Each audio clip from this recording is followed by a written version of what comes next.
People think Creole cuisine is nothing but gumbo and jambalaya. Today, I'll show you that risotto from the Italians can be a local Louisiana dish. Because I have to stir so much making roux, I don't want to stir when I'm making a risotto. So today we're going to fast forward the process, make it a little easier using our Instant Pot. So our pot is on saute mode. We have our leeks in the garlic oil, and we're just going to cook those down a little bit.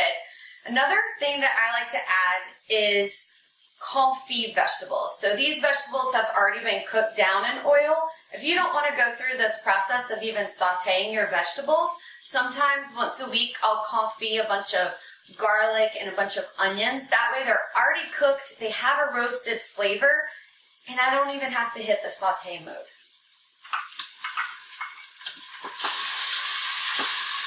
You could only smell it. The garlic oil adds a really nice aroma. Now's where the easy part comes in. You just throw it all in the pot. If you feel that anything is sticking on the bottom, just a little pinch of salt will help. Salt is for science and salt is for flavor. It's going to help release moisture out of our vegetables, but it's also going to help us flavor our risotto. Next, we're going to add in our risotto. This is about 3 cups or so.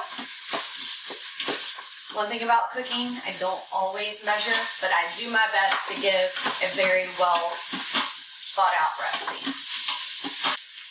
The next step, we throw in our mushrooms. I have shiitake and porcini mushrooms. When chanterelles are in season here in Louisiana, that is my go-to.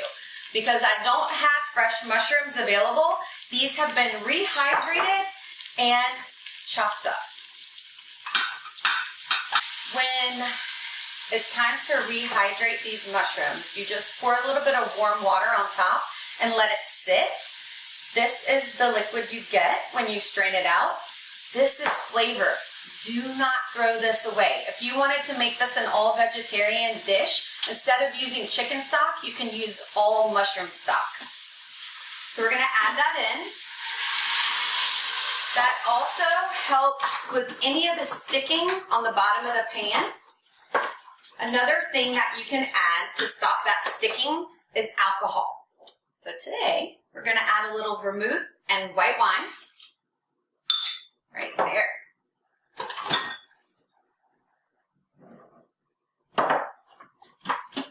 And now, we hear that we have so much liquid in the pot, there's not any of that simmering noise. So we're ready to go, and all of our vegetables are nice and softened. We're going to add in our chicken stock.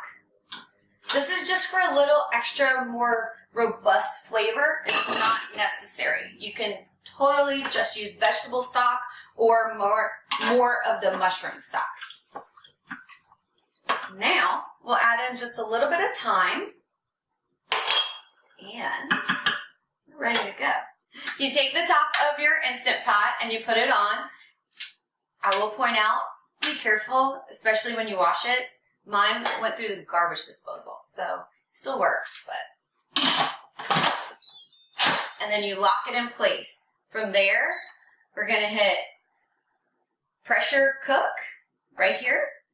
And we only need about 6 minutes on this. So the last thing I made in my pressure cooker was a little bit of stock, so it was set on a higher number. Now we have it on 6 minutes. We make sure the top is turned to seal, and we let it go.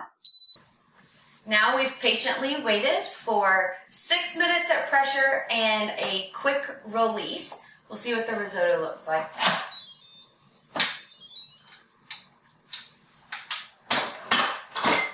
And we'll add in just a little cheese and give it a stir. Another little stir. You can add as much cheese as you want. The recipe calls for Parmesan. I didn't have Parmesan, so today it's a mix of Asiago, Parmesan, and a little bit of Gruyere, because that's all I have. We'll go ahead and serve it up. I'm using a little spoon just so I can fit it in here. Okay. So a little more cheese, a little pinch of sea salt, and why not finish it off with a little thyme. Voila! Risotto, thanks to our Italian immigrants here in New Orleans, with a little bit of wild mushroom, and remember, during chanterelle season, those are perfect in this.